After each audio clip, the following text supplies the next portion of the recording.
Okay, so I've known I'm this kind of a person. I've always known that I am who I am. But religion has a way of downplaying our abilities, our gifts, and who we truly are.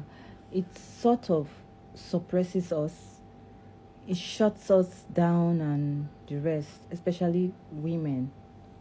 So I met my husband when I was done with university. I was waiting for my internship as a registered nurse. We met in a funny way and we're here today. So during my wedding preparation, everything went so well. It was beautiful, it was colorful. Apparently, my mom traveled to my ancestral home, that's my father's village, to inform them that I was getting married, and they were so happy because being a daddy's girl, and my dad is so loved in his community. My both parents are Urobo. My mom is Orogun Sanubi. My dad is Udu Ugbe Udu, to be precise. So,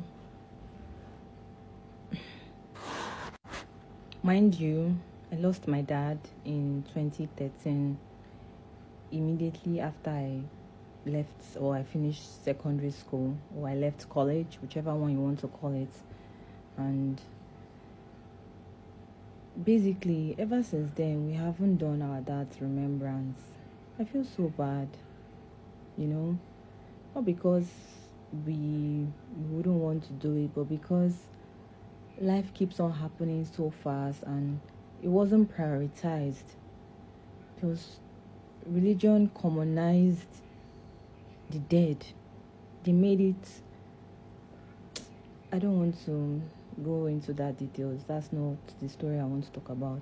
So my family people had already prepared, cleared the compound. They were so happy. Suddenly my mom called me and my husband and told us it would be best we do the marriage in Port Harcourt. With her reason being that, your visitors, friends, it would be easier. She was trying to make things easy for me, which to an extent I ignorantly accepted because all my life I've lived in Port Harcourt. I was born and raised here in Port Harcourt. My husband has similar case. He quite alright. He was born in the village, but his dad died when he was, I think he was a teenager. I think when he was 12 years or 13 years. And ever since then, he has been struggling for himself.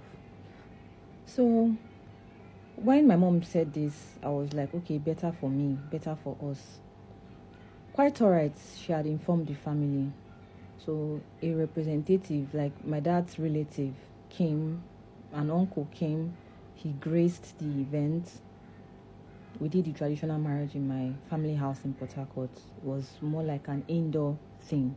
Now listen, this wouldn't have been a problem if my mother had told me the implications of marriage, of the do's and don'ts. Quite alright, as Africans, we know that our traditional marriage is the most important thing. It's the major thing. I'm not saying we neglected the traditional aspect, but there are certain things my mother didn't enlighten me about. She didn't. In fact, it's so bad I don't even know how to speak my language. And this is not about me alone. I've noticed this thing with most Urobo youths, most young people of Urobo tribe. We don't know how to speak our language. I can call over 50 of my friends, or 50 people I know that don't know how to speak their language. I don't know who deceived Urobo parents. I don't know how and why they were miseducated to not teach their children. I don't know what they are hiding. I really do not know. It seems to me like there's something our parents are always hiding. Well, so this video is not to speak against my mom, or not like I'm fighting my mom. Yes, I was angry at her. I was angry when I figured out certain things, because I'm like, why didn't you tell me?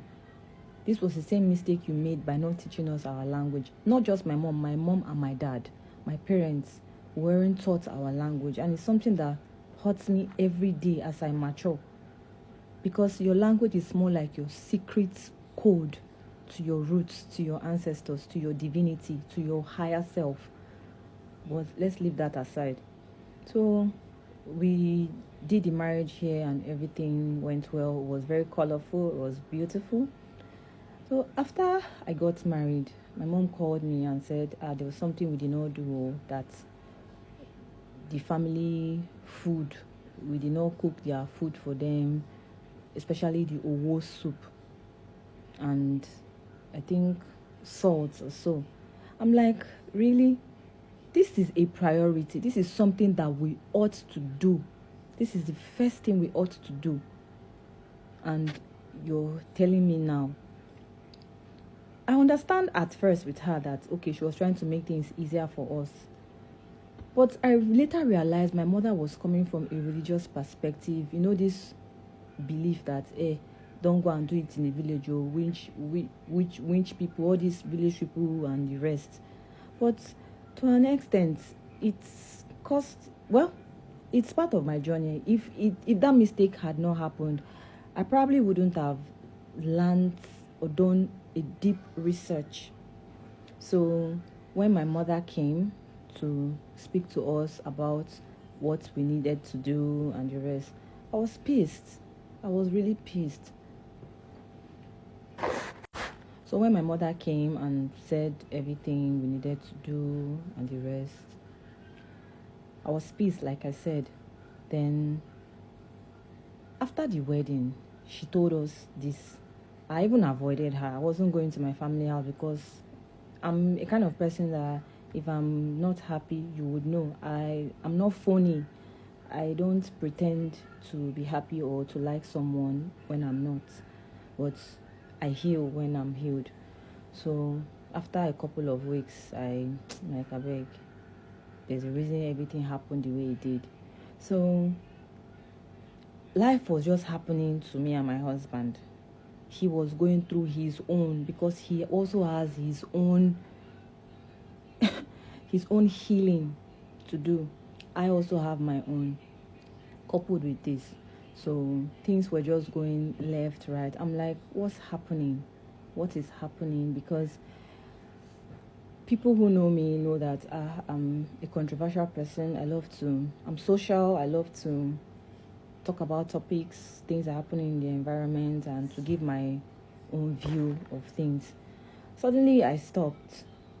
I don't even come online. I withdrew from friends, not because I hate friends but because, to an extent, I saw life happened for me to know who my friends were and people that are not meant to be in my reality, in my timeline. It's just life. As painful as it is, I had to accept it. So everything happened the way it happened. Then, so during this period, I was in my internship as a nurse. Then I just started feeling tired, withdrawing and the rest. During this period, I was doing my internship. In the middle of the internship, I was getting tired and everything was just getting boring. Life was happening to me. And after we had done the marriage, I think 2 months after my marriage, my husband lost his mother. Like, life was just tough on him and also on me. I'm like, what's happening?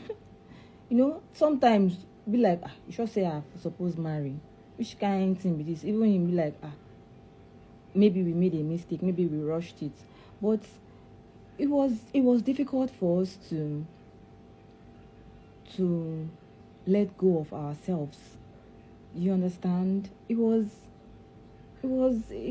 something. So even sometimes now, if he annoys me, I'll be like, sure, for just day single.